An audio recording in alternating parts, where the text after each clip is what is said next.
가깝기도 하고 멀기도 한 이 미국에서 교민들 분들께 이렇게 제 지식을 이렇게 알려드릴 수 있게 돼서 저도 무척 영광스럽고요.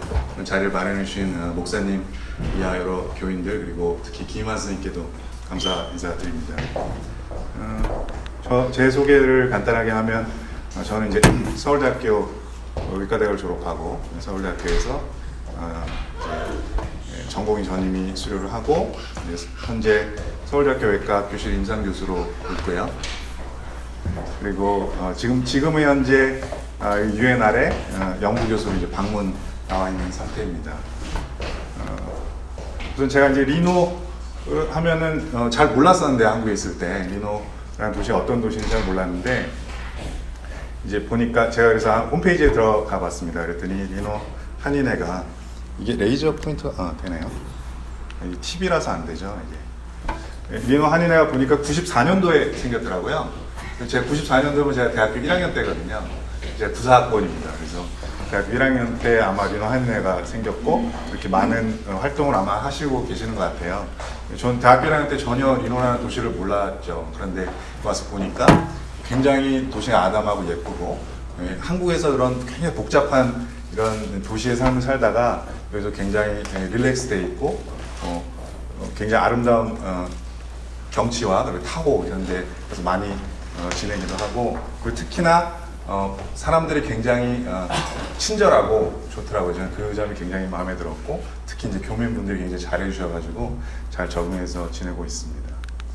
또 은혜교회에 들어와서 한번 봤더니 이 은혜교회 저는 이제 은혜 하면은 조금은 이제 아니까 그레이스라는 걸 알고 있었는데 영문으로 한 거 보니까 Amazing Grace Church더라고요. 그래서 여러 은혜교회 다니신 분들은 어메이징한 삶을 살고 계시는 것 같아서 그렇습니다. 아주 좋은 자연 환경에서 어메이징한 삶을 계속 하시기를 바랍니다. 기도드리겠습니다. 그래서 오늘 강의는 황금 좋아하시죠? 황금. 그래서 황금 안 좋아하는 사람 없을 것 같아요.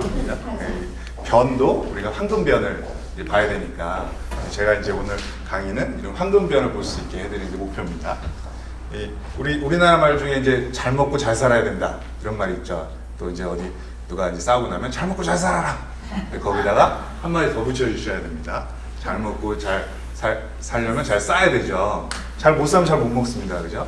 행복하게 못 살기 때문에 이렇게 황금변을 봐야 됩니다. 오늘 강의를 들으시고 자 우리 화장실 하면은 영어로 표현하면 레스트룸이죠. 레스트룸 우리나라 비슷한 것 같아요. 레스트룸 이 쉬는 곳입니다. 화장실은 쉬는 곳. 이거 이제 연예인 이 TV고요. 이게 개인 정보가 아니고 제가 그 인터넷에 따온 겁니다. 전혀 문제 없는 거고요. 이렇게 편안하게 휴식을 할 수 있는 곳을 우리가 화장실 영어로 하면 레스트룸이죠. 우리나라도 해우소입니다. 해우소 근심을 푸는 곳이죠. 해우소. 이 화장실이 어느 절에 있는 화장실인데 이 경치가 굉장히 좋아요. 그래서 이 화장실에 앉아 있을 때 굉장히 이 좋은 뷰를 볼 수 있는 해우소. 굉장히 이 근심을 푸는 곳, 이렇게 쉬는 곳입니다. 일종의. 근데 최근에는 이 소통의 공간이죠. 요거 없으면 화장실 못 들어갑니다. 저도 요거 없으면 힘들어요. 쉬어야 되는데 요거 없으면 못 쉽니다. 저도. 요거 가지고 굉장히 오래 있죠. 어떤 사람들한테는 고통의 공간입니다. 이 화장실이. 그래서 오늘 제가 이제 이 고통을 이제 쉬는 곳으로 한번 만들어 볼까 합니다. 그래서 오늘 강의할 내용은 뭐 여러 가지 지난데 굉장히 많은데 나중에 이제 개인적으로 질문하셔도 되고 크게 보면은 변을 볼 때 피가 나오는 혈변, 그 다음에 변이 잘 안 나오는 변비, 그 다음에 우리가 제일 좀 무섭다고 하는 대장암 이런 것들을 한번 말씀을 드려보겠습니다. 좀 간단하게 좀 만들어 봤고요. 제가 또 직업이 외과 의사다 보니까 사진들을 많이 빼긴 했는데 좀 식사하신 이후에 조금 혐오스러운 사진 나올 수 있고 그렇습니다. 중간에 나갔다 오셔도 되고요. 그렇습니다. 간단하게 한번 볼게요. 혈변하면은 영문으로 하면은 우리가 의학용어로 하면 헤마토케지아입니다. 헤마토케지아고 그냥 말 그대로 피가 섞인 대변이 나오는 거죠. 쉽게 얘기하면 예, 피똥 싸는 겁니다. 이렇게. 요게 예, 그렇죠. 예, 처음에는 별로 안 좋은데 제 강의를 듣고 나면 이렇게 광이 한번 나오실 겁니다. 혈변하면은 블러디스트, 영어 나오면 블러디스트리죠. 변을 보는데 피가 나는 겁니다. 이 변기를 보면은 뻘겋게 돼 있죠. 환자들이 어떤 생각을 하고 오냐면 어떤 느낌이냐면 거의 이런 수준입니다. 공포. 내 변을 봤는데 변기가 빨갛고 죽을 것 같아 나 이제 당장에. 거의 이런 수준입니다. 옛날에 저희 어릴 때 화장실 공포 예담 중에 빨간 유지 줄까 파란 유지 줄까 거의 이런 수준입니다. 그런데 이 혈변이 뭐 아주 작은 질환부터 큰 질환까지 있기 때문에 우선은 제 강의를 들으시고 아주 크게 걱정할 필요는 없다는 말씀을 먼저 드립니다. 혈변을 보일 수 있는 질환이 여러 가지 질환이 있어요. 그래서 좌측에서부터 보시면 이 항문 질환이고요. 그다음 밑에도 이제 항문 질환, 뭐 대장에 이제 개실이라는 어떤 주머니, 꽈리 주머니가 생기는 것, 그다음에 염증이 생기는 것, 그다음에 오른쪽이 대장암이고 아래쪽이 이제 대장이 제일 심하게 이제 썩는 그런 질환들, 아주 가벼운 질환부터 아주 큰 질환까지 여러 가지 질환이 나올 수가 있습니다. 환자들이 이렇게 위에 대변에 피가 나가요, 대변에 피가 섞여 나와 이런 식으로 이제 병원에 찾아올 때 이런 말씀을 하시게 되죠. 그런데 가장 많은 것부터 제가 가장 많은 것부터 이렇게 쭉 순서대로 놓은 거예요. 그러니까 대부분은 항문 질환입니다. 대부분은 가벼운 질환이기 때문에 크게 걱정하실 필요는 없습니다. 그렇지만 우리가 신경 써서 병원을 찾으셔야 되는 그런 질환이 있기 때문에 그걸 오늘 잘 들으시고 중요한 것을 캐치해 가시면 될 것 같습니다. 자, 그래서 항문 질환을 먼저 보면 가장 많으니까요. 가장 많은 항문 질환을 보면 우리가 치질이라고 그냥 뭉뚱그려서 얘기하죠. 그럼 치질은 항문의 질환이라는 뜻입니다. 거기에 여러 가지가 있는데 이것도 치핵, 치열, 치로 뭐 이런 질환들이 있습니다. 먼저 이제 치질부터 보면 우리 현대의학은 히포크라테스에서부터 시작했다 그러죠. 이 히포크라테스가 BC 460년 전, 그러니까 예수님 태어나기 전이죠. 부터 의학을 했다고 하는데 이 사람이 현대의학의 아버지고 이 사람은 외과 의사였다 그래요. 김한 선생님 어디 계시죠? 내과 의사 아니고 외과 의사입니다. 이 사람은. 그래서 이 사람도 똑같아요. 예수님이 본인이 성경을 기록한 게 아니잖아요. 제자들이 그 말씀을 듣고 막 기록했죠. 이 히포크라테스도 마찬가지예요. 이 사람이 그 의학을 막 펼친 거를 제자들이 보고 다 적은 거예요. 이 경전에 보니까 그 당시에도 치질이 있었나 봐요. 그래서 이 치질이 있는 사람은 뜨거운 인두로 항문을 지져라 이렇게 돼. 그 당시에 마취 기술도 없었는데 굉장히 아팠겠죠. 이빨에다 이렇게 입에다가 제갈 물려놓고 그렇게 치료했나 봐요. 그러니까 그 BC 400년 전에도 항문 질환이 있었다는 겁니다. 그렇게 굉장히 오래된 질환이고요. 이 히포크라테스가 한 말 중에 제일 유명한 말이 Life is long, art long. Life is short and art long. 우리나라 말로 번역하면 그렇죠. 인생은 짧고 예술은 길다. 이 사람 예술가가 아니에요. 예술을 길다라고 한 거는 medicine is art라고 그러거든요. 의학이 예술입니다. 그래서 의학이 환자마다 사람마다 다 다르기 때문에 예술의 경지로 올려서야 된다 해서 자기는 죽지만 이 인생은 짧지만 자기가 펼쳤던 의학은 앞으로 계속 발전할 거다라는 의미로 Life is short and art, medicine long 이렇게 얘기한 겁니다. 또 유명한 사람 중에 나폴레옹이 있는데 나폴레옹이 워털루 전쟁에서 패하면서 결국에는 폭망하게 됐죠. 근데 그 워털루 전쟁에 패한 원인이 이 워털루 산을 올라갈 때 이 말을 타고 올라가야 되는데 이게 나폴레옹이 치질을 갖고 있었답니다. 말 탈 때 이게 항문이 계속 건드려지니까 너무 아파가지고 못 올라갔답니다. 그래서 못 올라간 게 아니라 이게 올라가는데 너무 힘들어서 전쟁에 패했다. 우리가 우리가 공부할 때 항문에도 힘써야 되지만 밑에 항문에도 그래야지만 이제 세계를 제패할 수 있다. 항문에 힘을 써야 세계를 제패할 수 있다. 제가 이제 항문외과 의사이기 때문에 세계를 제패하려고 유엔알에 나왔습니다. 항문 질환이 굉장히 일반적이고 많은 사람들한테 있는데 제가 개인 정보라서 여기다 누군지 모르게 동그라미 쳐놓긴 했는데 연예인들이 나와서 자랑스럽게 얘기해요. 자기 항문 질환이 있었고 수술 받았다. 그래서 잘 치료가 됐다. 또 이 사람은 어떤 선전에까지 나와요. 이 의학 기구의 선전에 자기가 항문 수술을 받았다. 그러니까 누구나 항문 질환이 있을 수 있는 겁니다. 예, 우리가 직립보행을 하고 그다음에 앉아서 변을 보기 때문에 중력 방향으로 항문에 힘이 가해지기 때문에 항문 질환은 누구나 있을 수 있어요. 가장 많은 건 이제 치액인데, 치액이라고 하는 것은 항문에 뭐가 돌출돼서 튀어나오는 겁니다. 핵처럼. 그래서 우리나라에 굉장히 많고 미국에도 인구의 5%니까 미국 3만 명 좀 넘어 3억 명이 좀 넘어가는데 5%가 굉장히 많은 거죠. 50대 이상에서는 50% 치액 경험한다 그러고, 이렇게 항문에서 뭐가 튀어나오는 겁니다. 포인팅을 할 수가 없어서 조금 그런데, 치액이란 뭐냐?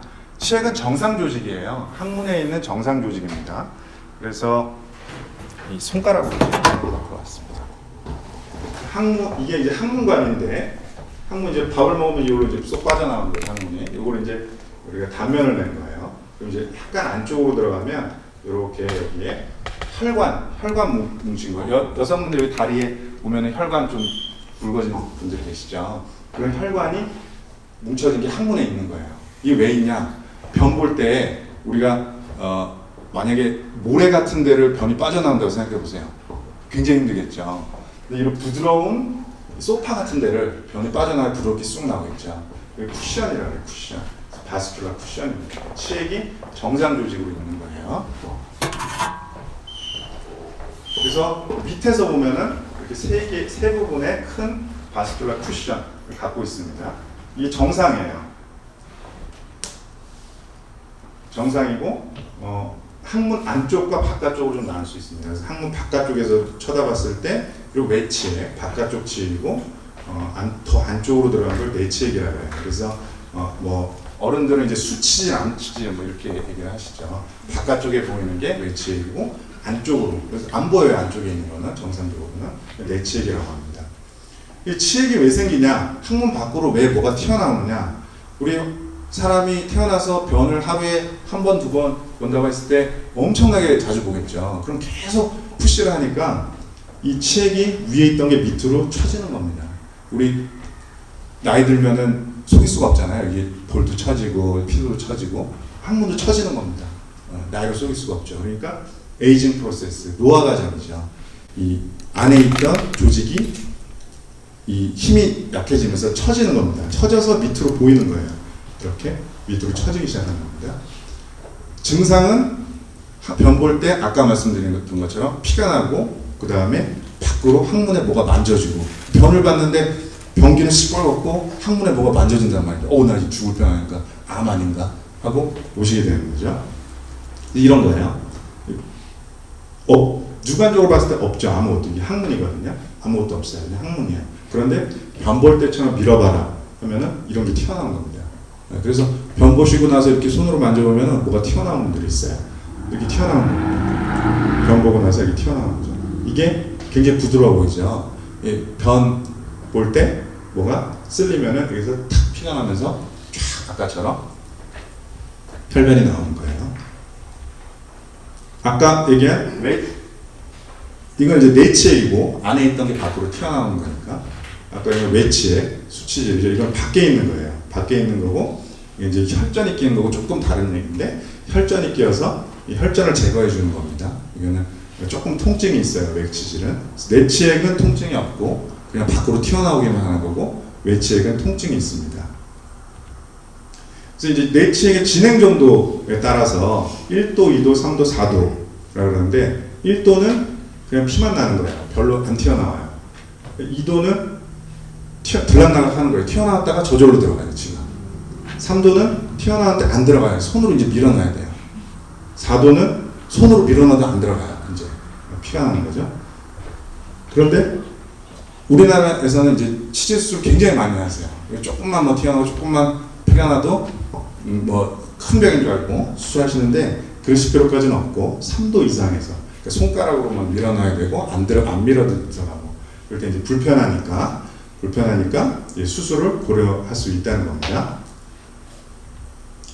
그래서 치액의 기본 치료는 혈변이 났는데 내 항문에서 뭐가 만져진다. 이럴 때 그냥 항문에 있는 걸 수술하는 게 아니라, 기본 치료는 우선 본인의 이 식습관을 교정하는 게 우선입니다.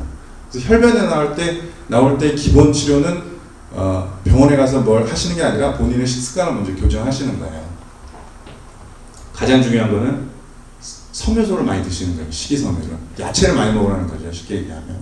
야채를 많이 먹으면 변이 좋아집니다. 변이 약간 묽어지죠. 그러니까 변이 딱딱하고 변이 보기 힘들면 힘을 많이 줘야 되니까 이 밑에 아까 얘기한 그 치액에서 상처가 나면서 피가 나는 겁니다.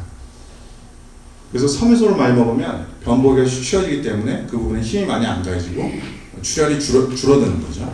그 다음에 또 하나 소개시켜드린 것은 온수자육인데 들으시는 분이 있을 수도 있고 없을 수도 있어요. 온수자육은 따뜻한 물에 항문을 담그는 겁니다.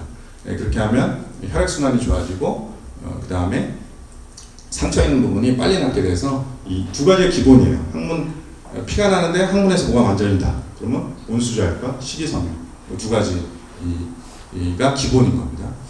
아까 말씀드렸지만 그 변을 봤는데 변기가 빨갛다. 그러면은 막 되게 놀라고 그러실 거라 그랬잖아요. 그런데 우리 변기에 물감을 한번 2방울 정도 떨어뜨려 보세요. 빨간 물감을. 그럼 시뻘개집니다. 변기가. 이거 깜짝 놀라죠. 마찬가지거든요.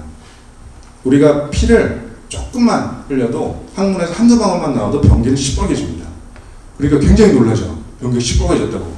그런데 그 양 자체는 많지가 않은 거예요. 혈변의 양이. 그래서 많지 않기 때문에 우리 혈변이 났다 그래서 다 걱정하실 건 아니고 우선 식이섬유와 온수자육을 하시면은 거의 좋아집니다. 그래서 이게 식이섬유고 이제 자육하는 거예요. 이 거의 하면은 이제 한 반수 이상에서 제 경험으로 한 70~80%는 다 좋아집니다. 수술하실 필요가 없는 거죠 거의. 식이섬유 뭐 이런 거예요. 다 하시는 내용이에요. 뭐 과일, 뭐 야채 이런 거. 식이섬유 많이 먹어야 된다고 우리 상식적으로 알고 있죠. 그 다음에 식이섬유 얘기는 나중에 조금 더 드릴게요. 온수자육은 이제 중요한데 어떻게 하는 것이냐. 이 자육 따뜻한 물로 항문을 담그는 거라 그랬죠. 뭐 혈액순환이 좋아지고 항문 통증도 좀 줄어들고 그 다음에 항문을 좀 깨끗하게 유지할 수 있고 상처 치료를 빠르게 한다. 그래서 자육을 하시면 도움이 될 수가 있어요. 항문 질환에. 어떻게 하느냐. 소변을 미리 보고 자육 대야에 이런 대야에 수돗물 받으시면 돼요. 수돗물 받아서 따뜻한 물, 목욕물 정도. 너무 뜨겁게 하시면 안 되고요.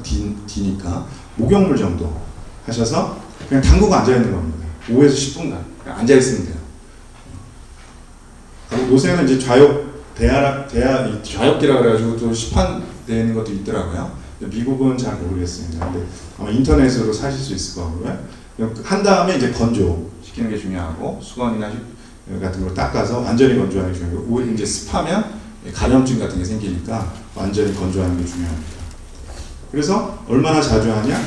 하루에 한 3번 정도 항문이 불편하다 그러면 하루 3번 정도 배변 직후에 이렇게 합니다. 물이 너무 뜨거우면 안 되고 너무 오래 하는 것도 좋지 않습니다. 또 궁금해하시는 것들이 그러면 반신욕 해도 되지 않느냐? 반신욕은 안 돼요. 반신욕을 이렇게 다 들어가는 거잖아요. 그러면 이게 효과가 없습니다.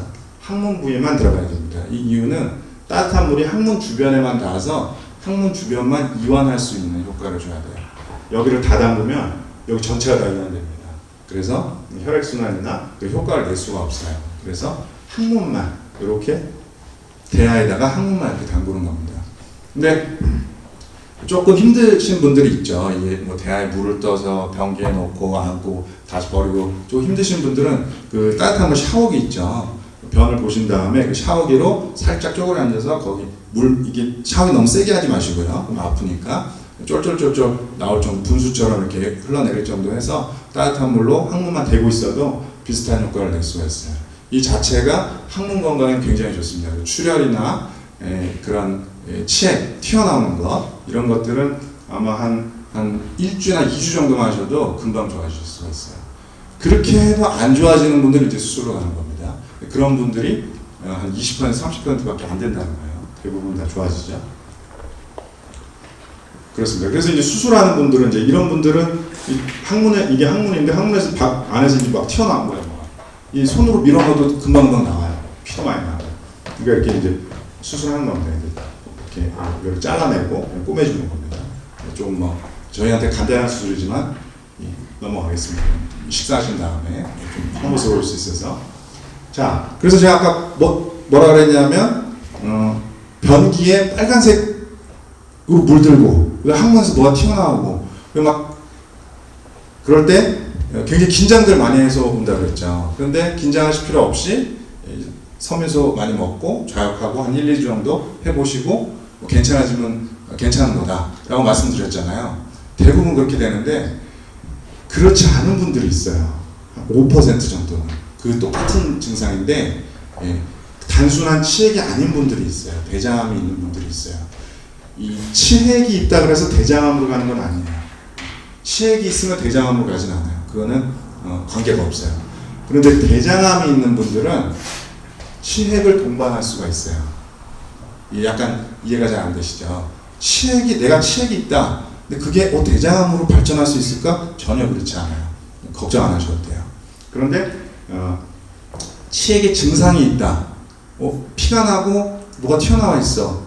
그런데 그게 대장암이 숨어 있을 수 있다는 거죠. 그 자체가 대장암 가는 건 아니지만 대장암이 숨어 있을 수 있다는 거예요. 그게 이제 중요한 거예요. 제가 오늘 드리는 말씀 중에 가장 중요한 내용이에요. 그래서 우리가 치액의 증상, 피가 나고 뭐가 튀어나오는데 그럼 대장암이 있는지 아닌지 어떻게 아느냐 내가 1, 2주 정도 좌욕하고 섬에서 먹으면 다 좋아질 거라고 했는데 어떻게 아느냐 그게 이거예요. 이제 미국 대장암학회에서 권고한 내용입니다. 그래서 변을 봤는데 피가 나고 뭐가 튀어나오고 그랬을 때 대장암이 있을 수 있는 사람들을 검사해야 되는 기준이에요 이게. 그래서 50세 이상에서는 그런 증상이 생기면 한 번은 꼭 대장 내시경을 받으셔야 된다는 거예요.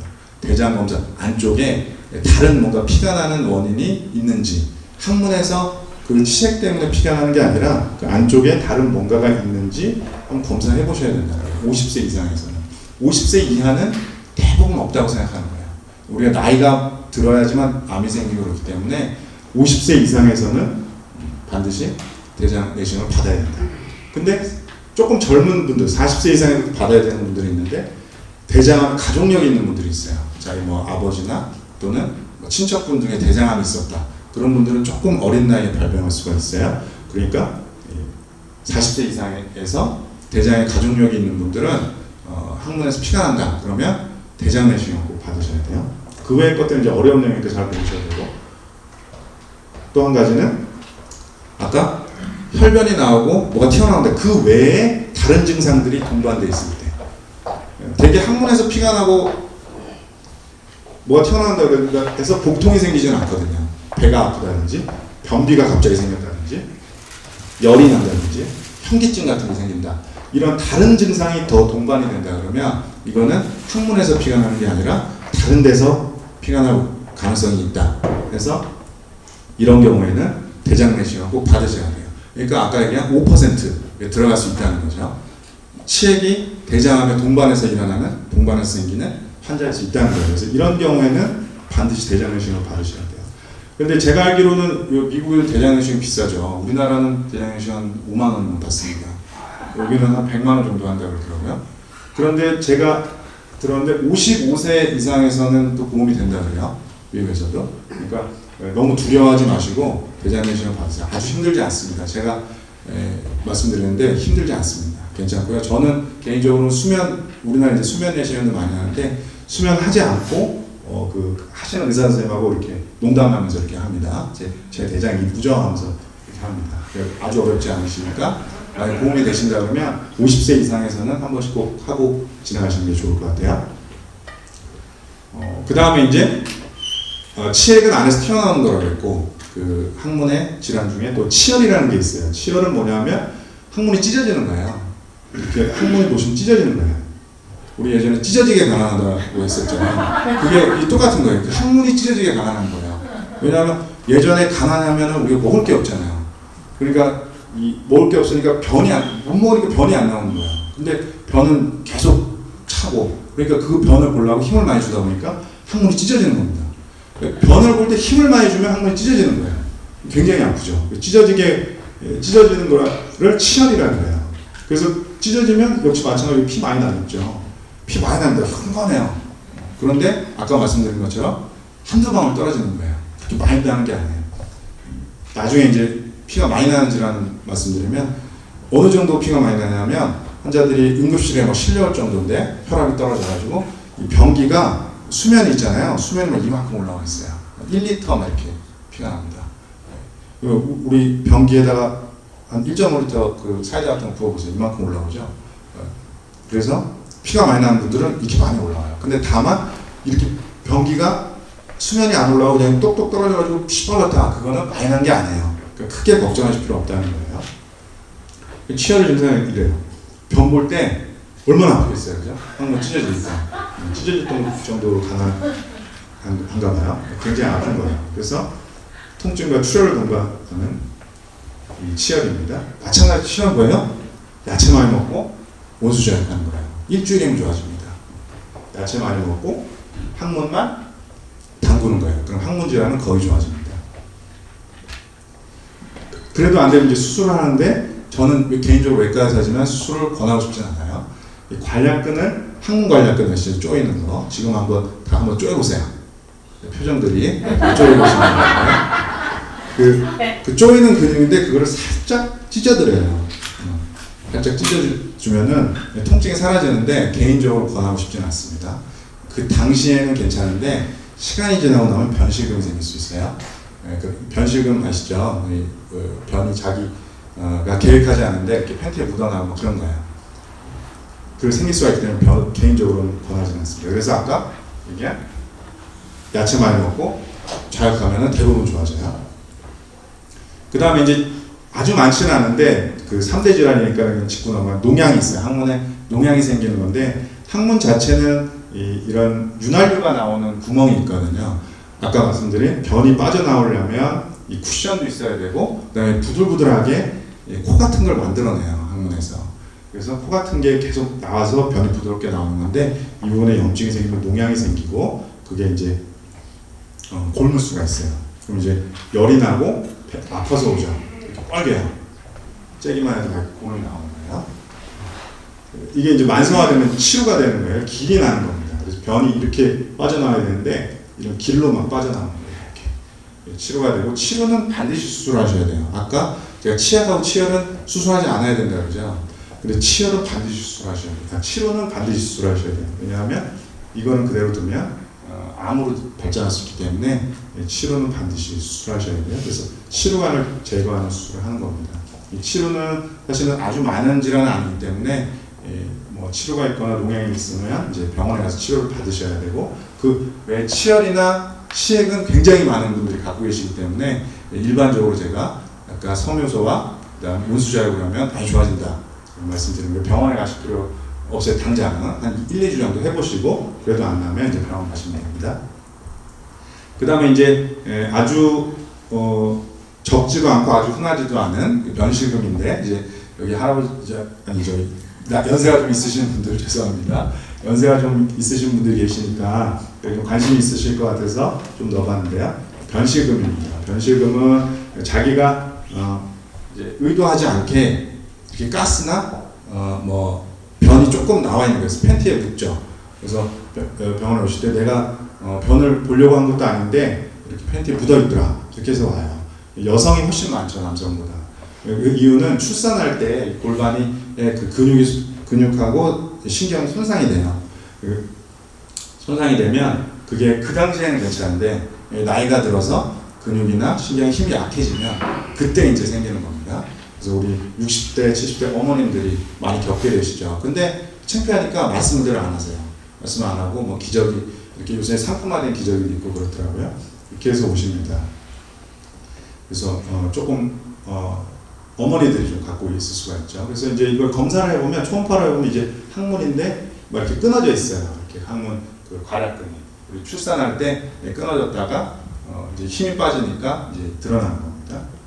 이렇게 압력을 재기도 하고요. 항문의 압력을. 그래서 압력이 좀 떨어져 있다. 뭐 그런 거예요. 마찬가지 1차 치료가 야채 많이 먹고 자극하는 거예요. 네, 대부분 한 제 경험상 보면 이것도 한 50% 60% 좋아지십니다. 왜냐하면 우리가 식이섬유를 많이 먹으면 변이 좋아져요. 변을 한꺼번에 확 나오게 해주고 좌욕을 하면은 좌욕의 효과 중에 잔변이 싹 나오게 하는 효과가 있거든요. 항문의 힘 자체를 돌려드릴 수는 없어요. 항문의 힘이 떨어지는 거를 우리가 가는 세월을 돌릴 수는 없잖아요. 그러니까 나이가 들어서 항문의 힘이 떨어진 거를 돌릴 수는 없어요. 그리고 출산할 때 손상됐던 그 항문의 관략근을 완전히 정상으로 돌릴 수는 없어요. 그런데 변실금이라는 게 뭐냐면 변이 내가 사회 활동할 때, 예를 들어 낮에 어디 쇼핑을 갔는데 살짝 묻어날 때 그런 거잖아요. 그러니까 아침에 또는 저녁에 이 파이버를 많이 먹고 온수자을 하면 변이 잘 나오기 때문에 싹 비워진다는 거예요. 그럼 그 변이 다시 찰 때까지는 한 6시간, 8시간 걸리는 거죠. 그럼 그 6시간, 8시간을 장을 비운 상태에서 돌아다닐 수 있다는 거예요. 그러니까 변실금이 있어도 뭐 가스 정도 나오는 정도 이렇게 되는 거죠. 그러니까 파이버와 온수자육을 하면 어느 정도 그 변실금의 증상을 개선시킬 수가 있어요. 그러니까 되게 보면 항문 질환은 전부 섬유소와 온수자육이죠. 그 외에 큰 건 없어요. 그래도 안 되는 경우에 이제 뭐 바이오 피드백이라고 해서 이제 트레이닝 하는 거예요. 병원에 와서 항문의 힘을 좀 강화할 수 있는 트레이닝을 하기도 하고, 그 다음에 이제 수술적으로 이런 신경 자극기를 넣기도 해요. 효과는 꽤 있긴 있어요. 그래서 저는 파이버나 온수자육이 안 되면 수술을 받기도 해요. 효과는 조금 있는 걸로 되어 있습니다. 그 다음에 이제 수술해서 이제 끊어졌던 그 관략근을 잇기도 하는데, 뭐 방법은 여러 가지가 있어요. 그런데 대부분 50에서 60%는 파이버를 많이 먹고 온수자육을 하면 좋아진다. 그러니까 변실금이 있어서 고민하시는 분들은 한번 해보세요. 제가 알려드렸던 방법을. 자, 이제 항문 질환에 대해서는 뭐 어느 정도 제가 그냥 빠르게 개략적으로 말씀을 드렸고, 그 다음에 이제 변을 보려면 우리가 대장이 이제 건강해야 되는데, 대장이 잘 움직여서 먹은 변을 내려서 이제 변을 봐야 되겠죠. 그래서 변비에 대해서 이제 좀 말씀드릴 건데, 얼마 전에 이제 한국인의 화장실 해가지고 이 설문조사를 한 게 있어요. 한국인이 평균 한 6분 정도 걸린대요. 화장실에 머무르는 시간이. 거짓말인 것 같아요. 설문조사에 좀 짧게 한 것 같아요. 저는 한 30분 이 스마트폰으로 모든 것들을 처리하는데, 배번 씨 여기 있네요. 휴대폰 사용 50%. 그 다음에 중요한 건 스스로 변비라고 생각하느냐, 30%가 스스로 변비라고 생각한대요. 아마 여기도 이렇게 변비라고 생각하시는 손 들어보면 아마 많은 분들이 변비라고 손 드실 거예요. 근데 이제 변비를 이제 의학적으로 정의했어요. 로마에서 이 로마 사람들이 정의를 했나 봐요. 로마 사람들 변비가 많은지. 근데 뭐 어렵죠. 굉장히 어려워요. 굉장히 어렵게 정의되어 있어요. 횟수로 보면은 일주일에 2번 이하로 보면 변비래요. 그리고 뭐 여러 가지 뭐 잘 안 나오는 게 굉장히 복잡해요. 근데 다 소용없고요. 내가 변비라고 생각하면 병이에요. 내가 변 보기 힘들어. 내가 매일 보는데 변 보기 힘들어. 그럼 변비예요. 내가 일주일에 한 번 보는데 괜찮아, 나 별 문제 없어. 그러면 아니에요. 변비 아니에요. 이게 다 필요 없는 거예요. 주관적으로 내가 변비냐, 그럼 내가 변 보기 힘들다는 변비인 거예요.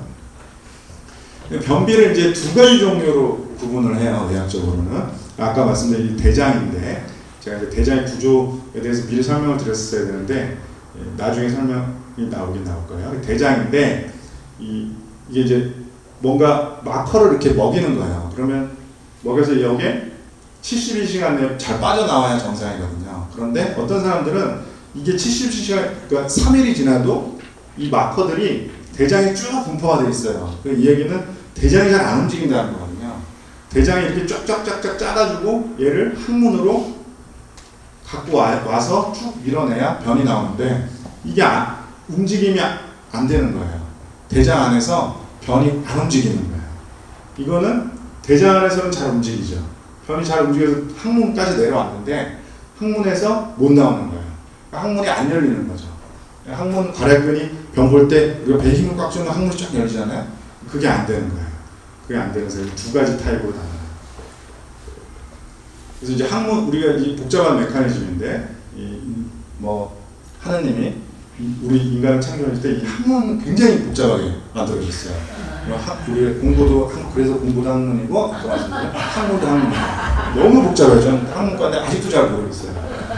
그래서 이게 뭐 복잡한 메커니즘이 딱 열려야 되는데 안 열리는 분들이 있어요. 이게 출산하고도 관계가 있습니다. 아까 변식금은 너무 열려서 문제고, 그죠? 안 열리는 것도 출산하고 관계가 있어요. 그래서 연세가 드시면 생기는 거죠. 여성분들이. 그다음에 이제 뭐 변을 이렇게 타입별로 나누기도 하고, 나는 어느 변인가 한번 보세요. 이거는 굉장히 하드한 염소똥 같은 거죠. 굉장히 딱딱한 변입니다. 그리고 소세지 같은 변, 이게 가장 이상적인 변이래요. 소세지 같은 변. 약간 가물어가지고 이렇게 이런 선이 있죠. 그리고 이제 완벽한 독일 소세지네요. 그죠? 뭐 이런 설사도 있고, 이렇게 타입을 나누기도 합니다. 여기 제일 이상적인 변이고, 섬유질을 많이 먹으면 약간 이렇게 돼요. 변 보기는 편하죠. 맞습니다. 그래서 섬유질을 안 먹고 그냥 정상 대변 이렇게 보는 거고, 약간 이제 질환이 있어서 변을 좀 편하게 보게 하겠다는 이렇게 만드는 겁니다. 그래서 이 마찬가지예요. 변비가 있을 때 이 이제 영어로 표현해서 좀 죄송한데 대장 내시경을 받아야 되는 이 적응증이에요. 이것도 미국 대장학에서 발표한 거죠. 변비가 있다. 근데 대장을 전체 검사해야 된다. 그 이유는 마찬가지로 대장암이 있을 가능성이 있어요. 변비가 있는 분들 중에 100명 중에 95명은 괜찮죠. 별 문제가 없어요. 크게. 기능적인 문제이기 때문에 아까 말씀드린 식이섬유, 온수자유 이런 거 하면은 많이 좋아져요. 그런데 그 5%를 우리가 건져내야 되기 때문에 5%를 우리가 발견해야 되기 때문에 이런 것들을 정한 거예요. 아까 말씀드린 50세 이상. 50세 이상은 변비가 갑자기 생겼다.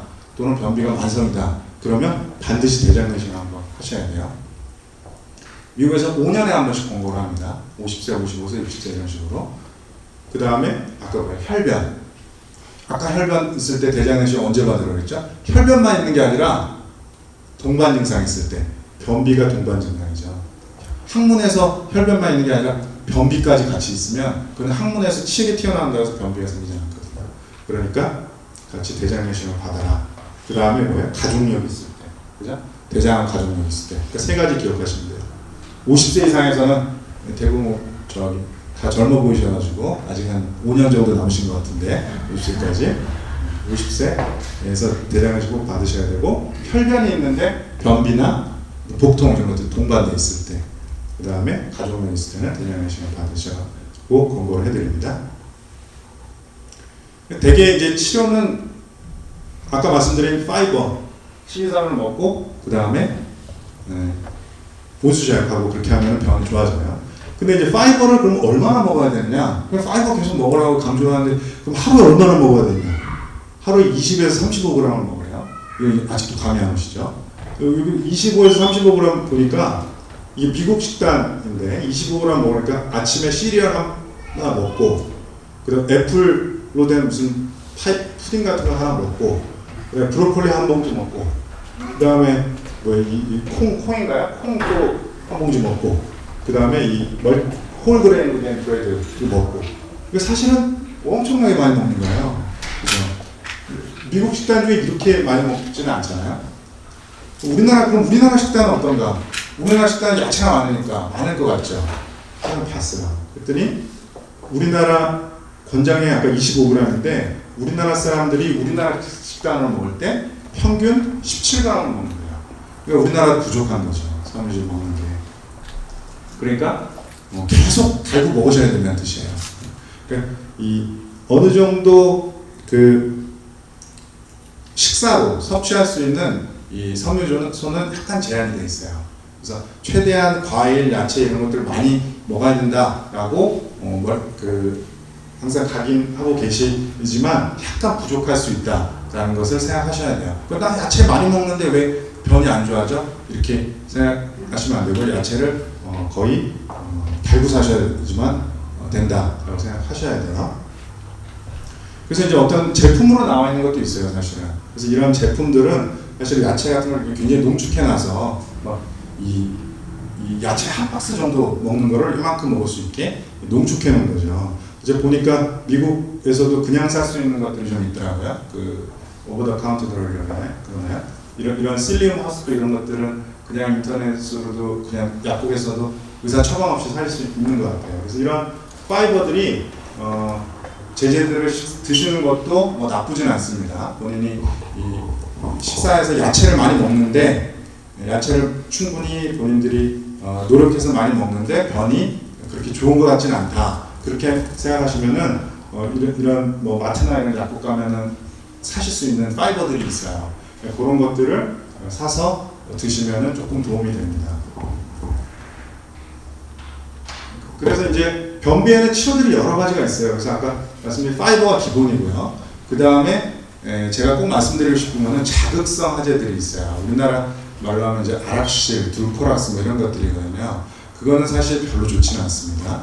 그 미국에서도 마찬가지고 우리나라도 마찬가지고 약국에서 그냥 살 수가 있어요. 의사 처방 없이. 그런데 그 자극성 화제는 변복에는 굉장히 수월해요. 왜냐하면 대장을 자극하거든요. 먹으면 바로 대장에 움직임이 생겨서 변을 편하게 보실 수가 있어요. 그런데 그거를 오래 사용하다 보면은 대장이 망가집니다. 나중에는 그걸 써도 안 나와요. 그러면 나중에는 쓸 약이 없어지게 되는 거예요. 그 대장이 망가져 버리면. 그래서 그 자극성 화제 여기서는 둘코락스 뭐 이런 상품들이 있더라고요. 그런 것들은 별로 좋지는 않아요. 다만 파이버만 기억하세요. 변이 안 좋고 그럴 때 아까 제가 말씀드린 파이버를 한번 그 제품들을 한번 드셔보시면은 괜찮을 것 같아요. 그 다음에 이제 유산균 같은 거 많이 물어보세요. 유산균은 우리가 이제 또 연구들을 많이 했겠죠. 머리 좋은 사람 많으니까. 이런 뭐 쾌변 요구르트도 있고. 이거는 연구를 해봤더니 조금 도움은 된대요. 그래서 다른 약하고 같이 먹으면 변 보는데 도움은 돼요. 그러니까 뭐 유산균 제제를 사서 드셔도 뭐 나쁘진 않을 것 같아요. 뭐 아주 효과가 없다 그렇지는 않은데 뭐 그렇다고 이것만 뭐 의존한다 그런 건 아니고 같이 이제 드시면은 파이버를 많이 먹고 유산균을 같이 드시면은 변 보시는 게 좀 수월할 수 있을 것 같습니다. 그 다음에 아까 얘기드린 끝에서 안 나오는 거 여성분들 그 출산 후에 마지막에 이제 주는 힘이 모자라서 안 나오는 것들도 치료는 비슷해요. 치료는 비슷하고 파이버, 우수자액이죠. 제 강의 이제 다 필요 없어요, 그죠? 파이버하고 우수자액 그 두 개만 기억하시면 돼요. 그걸 기본으로 하고 안 되면 이제 또 뭐 병원에 오셔가지고 트레이닝도 하고 뭐 그렇습니다. 그 다음에 이제 쭉 돌고 돌아서 가장 관심 있을지는 모르시는데 대장암으로 강의를 하고 이제 마치도록 하겠습니다. 이 대장암 하면은 굉장히 무섭죠. 이분 누군지 아시죠? 어른들 많이 아실 거예요. 고 김봉남이시죠. 그 2005년도에 이거 다 이제 인터넷에 또 나와 있는 내용이니까 개인정보 아닙니다. 인터넷에 나와 있는 내용이니까 2005년도에 대장암 수술하고 항암 치료를 하셨어요. 근데 이분은 사실은 대장암 치료는 잘 됐어요. 그런데 이제 항암 치료 중에 이제 그 합병증으로 폐렴으로 이제 돌아가신 거고 저희 서울대병원에서 수술을 하셨죠. 제가 전공이 된데 이제 중환자실에서 치료도 하고 그렇게 해드렸었어요. 굉장히 사실은 언론에 비춰진 것보다 굉장히 뭐랄까 제너러스하고 굉장히 좋은 분이셨어요. 중환자실에서도. 근데 돌아가셨어요. 안타깝게도. 대장암으로 돌아가셨죠. 그 다음에 요 분은 누군지 잘 모르시죠? 이문세. 네.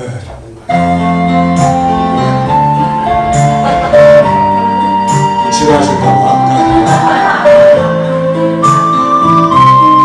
제가 고등학교쯤에 나왔던 노래인 것 같아요. 추억의 노래죠. 이문세가 잠시 불타는 한번 들어보십시오. 사람 나를 보아도 나는 그 사람을 몰라요. 두근거리는 마음은 아파도 이제 그대를 몰라요. 그대 나를 알아도. 네, 노래 너무 좋죠. 작곡가시고 이영은 님이신데 굉장히 젊은 나이에 돌아가셨죠. 이 대장암으로 돌아가셨어요. 많은 그 이문세 히트곡들을 작곡하셨다고 하고 젊으셨을 때 술 담배를 그렇게 좋아하셨대요. 그래서 결국에는 이제 대장암 그 본인의 이 생명하고 바꾼 예술과 생명을 바꾸신 거죠. 이런 분도 계시고, 그 다음에 요분도 누군지 아시죠? 네. 부산이 고향이시니까 요분도 안타깝게 대장암으로 돌아가셨어요. 네. 전설이죠. 부산에 안경 투수, 저도 프로야구 굉장히 좋아하는데 네. 전설 같은 분인데 이제 말년에 많이 고생하셨죠. 대장암으로 돌아가셨어요. 말년에 이렇게 간절해서 독소가 차고, 그래도 이제 전설적인 포스는 여전했죠. 53세 저런 나이죠.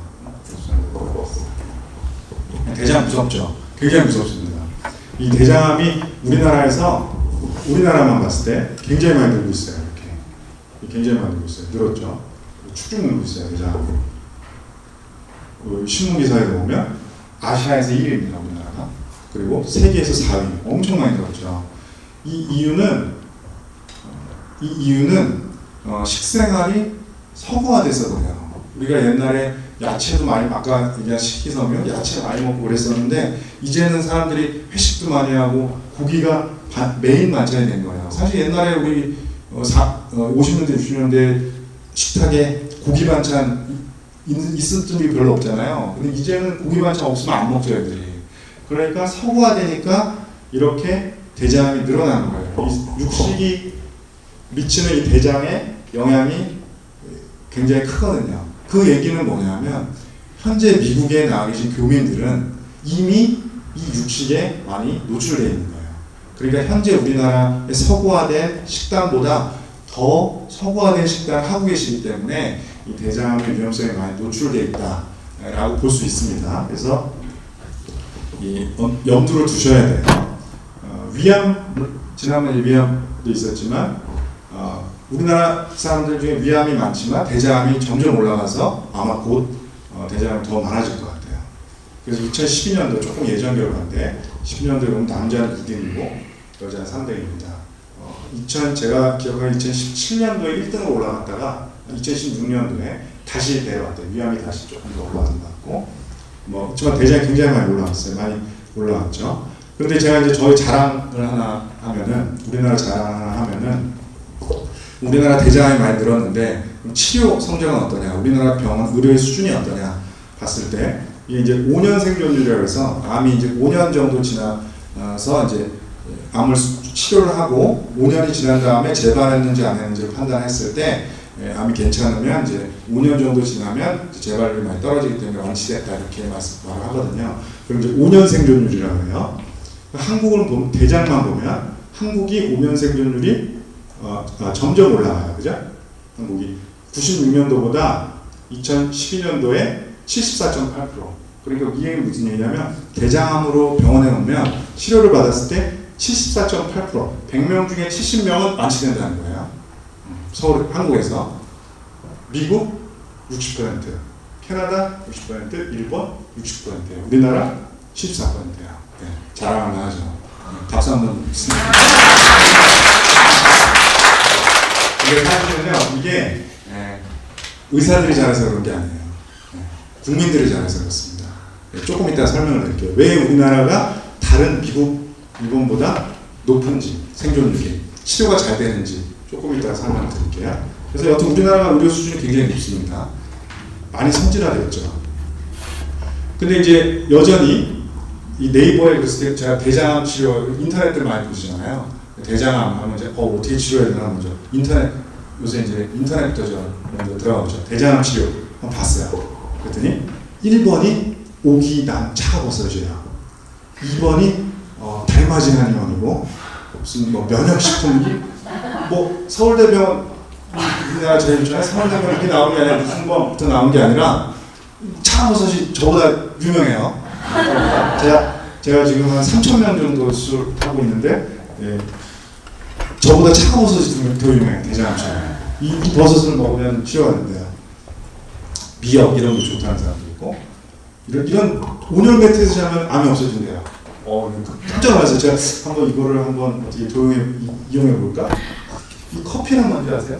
이 커피가 이게 쿠바산 커피인데 요걸로 관장, 그러니까 항문으로 집어넣으면 암이 없어진대요. 깜짝 놀랐어요. 저 의대한테 배운 적이 없는데. 근데 어떤 사람들은 요게 너무 활기치니까 여기다 유기농 설탕을 넣어야 된대요. 그냥 하면 안 되고 유기농 설탕을 넣어야지만 암이 없어진대요. 좀 깜짝 놀랐어요. 저도 한번 해볼까 해서 계속 찾아보니까 이런 기사가 또 있더라고요. 암에 좋다는 건강식품효과 입증할 근거가 없다. 이게 어디서 나왔냐면 또 우리나라에서 연구했으면 또 안 믿으시죠. 물 건너면 또 다 좋잖아요. 일본에서 노동성하고 국민의학센터가 연구를 했대요. 일본은 어떤 나라냐? 일본은 의학이 한의와 양방이 합쳐져 있어요. 그래서 의사가 면허를 받으면 내가 한방으로 치료를 할 수도 있고 양방으로 치료할 수도 있어요. 그러니까 같이 우리나라 분리되어 있지만 같이 있는 거죠. 그 의사들이 봤더니 한약과 양의를 같이 할 수 있는 사람들이 봤더니 한약은 암에 효과가 없더라는 거예요. 물론 뭐 한약이 제가 한약을 비하하는 게 아니라 어떤 다른 치료에 도움이 될 수가 있죠. 저도 뭐 어디 아픈 침 맞고 그렇습니다. 이 도움이 될 수가 있는데 적어도 암 치료에 있어서는 이런 좀 입증되지 않은 것들을 하시면 좋지 않아요. 병원에 와서 병원 의사가 하자는 대로 잘 따라하시면 70% 이상은 완치가 된다는 겁니다. 그래서 이건 실사례고 재환자였어요. 재환자였는데 50세고 이제 대장암이 이렇게 생긴 거예요. 대장암이 이게 이제 CT라 그래서 배를 이제 이렇게 퉁잡아서 보는 건데 여기 이제 대장암이 생긴 겁니다. 2010년 7월에요. 굉장히 조기예요. 이분은 수술만 받으시면 항암 치료할 필요도 없었고 수술만 받으면 완치되는 분이죠. 이분은 뭐 나머지 50년을 더 사실 수 있는 분이셨죠. 근데 이제 우리나라 사람 중에 살피하는 사람들이 더 문제라고 이분이 국민학교 초등학교 선생님이셨어요. 그래가지고 제가 수술 빨리 받자. 조기니까 금방 할 수 있을 것 같다. 그런데 이분이 아니다. 내가 저 인터넷에서 찾아봤더니 아까 이게 그 커피 관장이 좋다. 초등학교 선생님인데 이분 굉장히 확실히 좀 있으실 것 같은데 그래서 커피 관장 하셨어 진짜로. 3개월 만에 다시 오셨죠. 막혔어요 대장이. 이게 커져가지고 막히고 림프절로 전이가 됐어요. 전이가 돼가지고 이분은 그래서 제가 불량을 수술을 했음에도 불구하고 간절기까지 있으셔가지고 불과 3개월 만에. 그래서 수술하시고 돌아가셨죠. 몇 년을 돌아가셨어요. 그러니까 커피 관장한다고 3개월 동안 이 허송세월 아주 암을 키우신 거죠. 그래서 현대의학을 믿으셔야 돼요. 이제 대장의 구조 제일 먼저 설명드렸어야 되는데 대장은 우리가 이제 밥을 먹으면 위를 거쳐서 위는 이제 김효환 선생님이 좀 나중에 설명해 주실 거고 소장 작은 창자를 지나서 오른쪽 아래서부터 대장이 몸을 쭉 휘감고 이제 뒤로 빠져서 항문으로 변이 나오게 됩니다. 이렇게 한 바퀴 휘감고 뒤로 변이 나오게 되는 거예요. 대장이 총 길이는 한 1m 50cm 정도 되고 얘는 이름은 대장인데 대장이죠. 대장인데 하는 일이 없어요. 얘가. 물만 흡수하는 거예요. 물 먹으면 그게 흡수되는 거예요. 그거밖에 없어요. 소장은 각종 영양소를 흡수하죠. 얘는 대장인데 원래 우리나라 이 대장 꼰대로 할 일이 없잖아요. 세상에서. 대장 하는 일이 없어요. 물만 흡수해요. 물만 먹어요. 대장이. 이 대장 어디든지 근데 암이 생길 수가 있는 거죠. 대장암이 이런 거예요. 요거는 정상이에요. 그죠? 보셔도 그냥 알겠죠. 이거는 암이에요. 그러니까 어떤 새로운 나쁜 신생물이 생긴다는 뜻이에요. 이거는 이제 항문 끝에 있는 직장암이고 항문을 다 드러낸 거예요. 이렇게 이 정상적인 조직에서 이런 나쁜 그 신생물이 생기는 겁니다. 원인이 뭐냐? 아까 잠깐 제가 말씀드렸죠. 담배. 오늘 강의 들으신 분은 담배 전부 끊으시겠죠. 이제 담배가 한 30% 기여합니다. 그 다음에 비만, 운동하는 거 30%, 음주 3%. 그러니까 아시겠지만 사실은 다 아는 얘기예요. 제 강의 안에도 다 알고 계시는 거죠. 술 먹으면 안 되고 담배 피우면 안 되고 운동해도 누구나 알잖아요. 근데 실천하기가 쉽지 않죠. 이게 암을 일으킨다는 겁니다. 나머지 뭐 우리가 뭐 정말 위험하다 방사선만 3%밖에 안 돼요. 집에서 담배 맨날 피우는 게 담배 피우시면은 저 원전 옆에 가서 사주면 똑같아요. 이제 대장암에 이제 특화된 이제 연구를 또 했어요. 위험도를 떨어뜨리는 거, 대장암 위험도를 떨어뜨리는 것은 운동을 많이 하면 대장암이 안 생긴다는 거예요. 그러면 아까 식이섬유를 많이 먹으면 대장암 위험도가 떨어져요. 이 이유는 식이섬유는 아까 말씀드린 변을 좋게 하거든요. 그럼 변에는 우리가 아무래도 음식물이니까 여러 가지 암을 일으킬 수 있는 독소들이 있어요. 그게 빨리 배출이 되는 거예요. 그래서 이 변을 배 안에 가지고 있으면 그런 독소들이 영향을 많이 미치니까 식이섬유를 먹어서 배출을 잘 하고, 그 다음에 식이섬유에 또 대장에 영향을 공급하거든요, 섬유가. 그래서 식이섬유는 대장암을 위험을 낮춥니다. 그 다음에 그 고기 중에는 이제 생선 같은 거, 비타민 이런 것들. 위험도를 높이는 것 중에는 가공육, 소세지 같은 거고요. 그 다음에 적생육, 소고기 특히 빨간색 고기들이 별로 좋지 않아요. 그러니까 닭고기나 생선 이런 것들이 좋죠. 하얀색 고기, 술, 비만 이런 것들이 위험도를 높입니다. 그다음에 이제 학회에서 발표한 내용인데 사실은 대장암에 좋은 채소다 해가지고 색깔별로 나눠놨어요. 그래서 귤, 파인애플 딱 봤더니 모든 채소가 다 들어가 있어요. 진짜 뭘 보라는 거야 도대체? 뭘 먹으라는 거야? 다 들어가 있어요. 모든 어떠한 채소든 어떠한 과일든 좋습니다. 아무거나 그냥 있으면 드세요. 그렇습니다. 그래서 대장암 원인은 아까 그냥 50세 꼭 얘기하죠. 50세 이상에서는 대장암 위험도가 가파르게 올라갑니다. 그러니까 혈변이 있거나 증상이 있으시면 대장암 반드시 받으셔야 돼요. 서구식 습관 아까 60, 비만, 음주, 흡연, 육체적 활동의 감소. 이 도덕교 가서 봤죠. 도덕교 가서 이게 다 알고 있어요. 이미 실천을 못 하시는 분이죠. 그다음에 중요한 거는 선종성 용종이라고 해가지고, 용종이라고 하는 것은 사마귀 같은 거예요. 그래서 대장에 우리가 어릴 때는 없지만 시간이 지나면 대장벽이 계속 세포 분열을 하면서 사마귀 같은 것들을 만들어내요. 피부도 마찬가지잖아요. 검버섯도 생기고 사마귀도 생기고 대장도 마찬가지예요. 사마귀를 만들거든요. 그게 암이 된다는 거예요. 그래서 이 대장을 보시면 이 정상 대장 전모가 매끈하죠. 여기 볼록볼록 사마귀 같은 거 튀어나와있죠.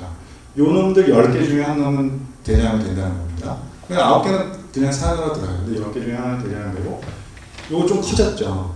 요런 게 이제 대장암이 된다는 겁니다. 그래서 요거를 대장암이 완전히 커지기 전에 요거를 싹을 이렇게 잘라내버리면 대장암 예방할 수가 있어요. 용종이 있을 때 대장암이 되기 전에 잘라내버리면 예방할 수가 있다는 거예요. 그러니까 제가 뭐라 했어요? 대장 내시경 꼭 받으시라고 합니다.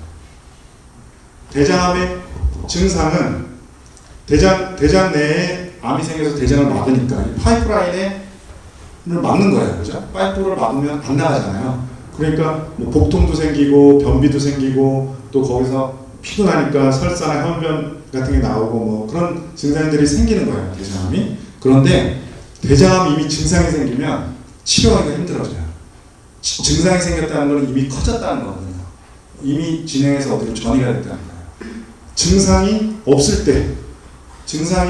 때 발견하는 게 중요해요. 증상이 없을 때 발견해서 치료해야만 완치가 났으면 커진다는 거죠. 그래서 제일 중요한 거 아까 계속 얘기하지만 대장 내시경 제일 중요한 게 많아요. 그죠? 아까 식이섬유, 그 다음에 온수저염, 대장 내시경이죠.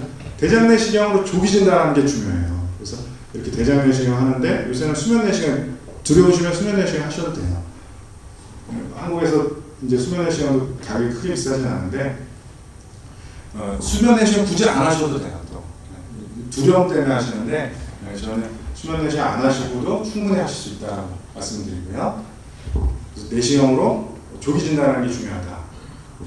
그래서 아까 말씀드렸던 것처럼 이게 아주 조기에 발견하면, 용종으로 발견하면 수술까지 안 하고 항암 치료 안 하고 바로 내시경으로 치료가 되는 거예요. 우리 김용환 선생님이 전문가입니다. 이런 거. 김용환 선생님 대한민국에서도 알아주는 그런 내시경 치료 하시는 분이니까 나중에 필요하시면 한국에 가셔가지고 김용환 선생님 시술 받으셔도 돼요. 대장암이 이제 그 내시경으로 치료할 수 있는 단계를 지났다. 그럼 이제 이 파이프라인에 점점 커지는 거예요. 점점 커지죠. 커지다 이 대장 꽉 막으면 어떻게 되니까 안 내려가니까 대장이 터지는 거예요. 그 한 2, 3일로 돌아가시는 거예요.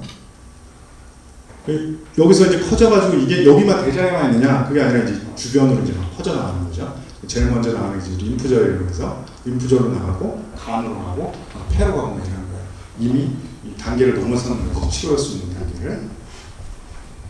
이제 대장암 수술한 건데 이렇게 이제 대장암 여기에 있는 거예요. 여기 있는데 주변을 넓게 한 10cm 정도 넓게 자르는 거죠. 림프절까지 같이 다 절제하는 거예요. 이렇게 넓게 절제를 합니다. 대개 이제 대장암 수술 받으시는 분들이 내 대장 그렇게 많이 잘라도 되겠냐, 아까 말씀드렸지만 대장님이지만 별로 하는 일이 없어요. 그냥 다 잘라도 상관없어요. 그래서 한 30cm 정도 자릅니다. 저희가 아까 150cm라고 그랬죠. 그 중에 한 3분의 1 정도 잘라냅니다. 수술할 때 아무 문제 없어요. 이제 대장암 수술별로 각 부위에서 생길 수 있는데 다 수술은 비슷해요. 넓게 한 30cm 정도 자른다는 거죠. 직장 항문에서 가까울 때 요새는 이제 수술 기술이 발전해가지고 항문을 이렇게 살리면서 하는 수술들이 있어요. 자세하게 할 건 아니고. 근데 이제 최근에 이제 저 외과 의사니까 잠깐 이제 설명을 드리면 수술도 예전에는 만큼 개복을 해서 통증이 굉장히 심했는데 최근에는 이렇게 구멍을 뚫어가지고 복강경 그래서 구멍을 뚫어가지고 수술을 해요. 통증도 줄고 회복 기간이 굉장히 빨라집니다. 예전에는 이렇게 째서 했는데 요새는 조금만 이렇게 구멍만 들어서 합니다. 제가 일부러 사진 찍으려고 배 불려보라고 이렇게 배들이 나오신 분들은 아니에요. 제가 이제 수술하는 장면인데 모니터를 보면서 이런 걸로 이제 구멍을 넣어서 수술하는 거예요. 지금 카메라 잡고 있는데 다행히 안 졸고 있네요. 입장 보는데 그렇게 하다 보면 이런 생각이 듭니다. 제가 혹시 마법사가 아닌가? 마법사 같은 느낌이 들고 그렇습니다. 그래서 이제 제가 수술하는 장면인데 아주 중요한 건 아니고 잠깐만 보여드릴게요. 이렇게 이제 제가 여기 수술하면서 요 봉 아까 얘기한 그 해리포터의 마법봉으로 이렇게 이제 수술을 하는 겁니다. 시간 없이 다른 거 보여드리고 이렇게 하면 이제 개복을 이만큼 하지 않기 때문에 약간 폐쇄된 공간 내에서 하기 때문에 쉽게 나중에 이제 회복이 빨라요. 이렇게 하면 공기하고 접촉이 안 되거든요. 배 안에 있는 것들이. 그러니까 안에 터널 안에 들어가서 수술을 한다고 보는 거죠. 마법사처럼 합니다. 최근에 로봇 수술 많이 들어보셨죠? 그래서 로봇가 이렇게 수술을 한대요. 사람을. 이런 로봇을 하는 건 아니고 이런 기계에 사람이 앉아서 하는 수술이에요. 이렇게 로봇으로 만들어서 얼마나 이게 발전할지는 모르겠어요. 아직은 저는 그래도 외과 의사라서 저의 손을 좀 더 믿는 편입니다. 또 이런 AI라고 많이 들어보셨죠? 인공지능이 의학을 대체할 거다. 이미 많이 대체하고 있어요. 나중에 이제 김희만 선생님 같은 사람은 먹게 되는 거죠. 컴퓨터에다가 내 증상을 탁 치면은 무슨 증상 딱 나오고 약 먹어야 된다. 이 딱 나오는 거예요. 김희만 선생님 가실 필요 없는 거죠. 그런데 그 수술해야 된다. 그럼 저한테 오셔야 돼요. 아직은 로봇가 못하기 때문에. 그렇죠? 그래서 대장암이 진행하면 뭐 1기, 2기, 3기, 4기 이렇게 들으셨죠. 1기에서 치료받으시면 어때요? 5년생이면 아까 완치율이라고 했죠. 90% 이상이에요. 우리나라 90% 이상이 1기에 완치돼요. 2기 80%, 3기 70%, 4기는 아까 이미 퍼진 거. 퍼진 거는 확 떨어지죠. 3기까지는 수술할 수 있어요. 그런데 여기서부터 여기는 간, 폐, 막한 거거든요. 이거는 이제 확 떨어지는 거예요. 이걸 다 뭉뚱그리면 우리나라 한 70% 된다는 거예요. 이거 얘기하고 상세되는 거죠. 그러니까 어때요? 조기에 발견해서 치료하면 그냥 완치되는 거예요. 나머지 남은 수명을 살릴 수가 있는 거예요. 그리고 이제 2기, 3기, 4기로 넘어가면 이제 무서운 항암 치료, 방사능 치료를 막 하셔야 되는 거예요. 그러면 이 조기에 치료받으려면 어떻게 해야 되느냐? 아까 말씀드렸죠? 대장 내시경을 꼭 하셔야 됩니다. 언제?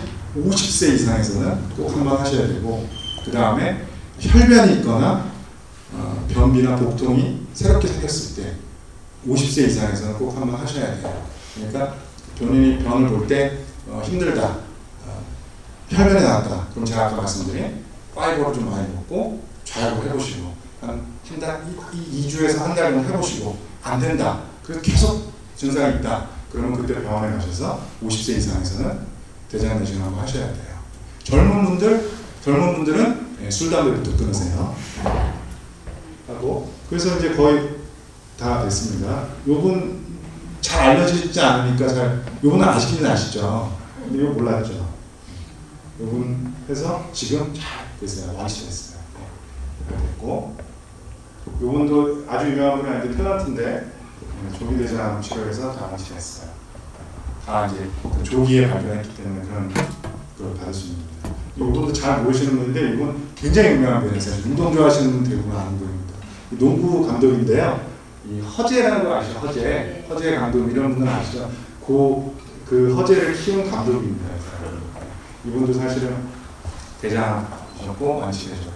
그래서 우리 대장학회 제가 대장학회에서 5년생으로 완치 행복한 기표 이 누리려면 대장의 신호를 조기 받아야 된다.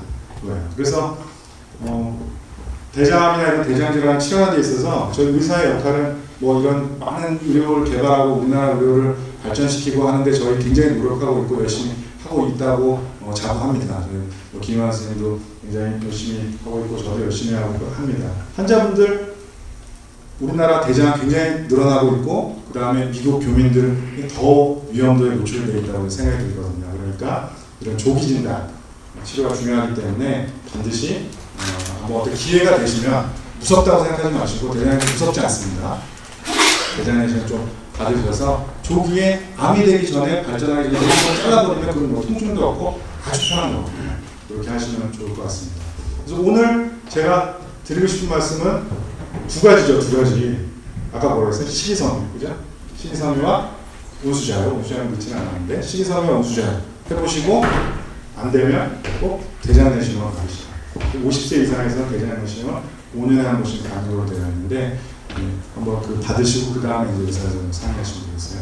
그리고 이제 제가 있는 서울대학교 병원의 정경입니다. 이게 이제 일제시대 때 지었던 경상 제국대학이고 저희가 이제 제주농학과라고 해서 한국에서 제일 처음 생긴 병원을 이어받아서 하고 있는데 저 김현 선생님 연세대는 오셔가지고 그렇게 생각 안 해요. 저는 자기네가 1등 제일 먼저 생겼다고 생각하고 저희가 제일 생각하고 합니다. 그래서 북한 사람 것들을 보이고 가를 촬영하고 이게 이제 병원에서 본 창경공입니다. 창경공이 이제 단풍으로 종로 쪽이 쭉 보이고 향이 어딘가에 연대 있을 거예요. 그래서 오늘 강의는 이것으로 마치겠습니다. 감사합니다.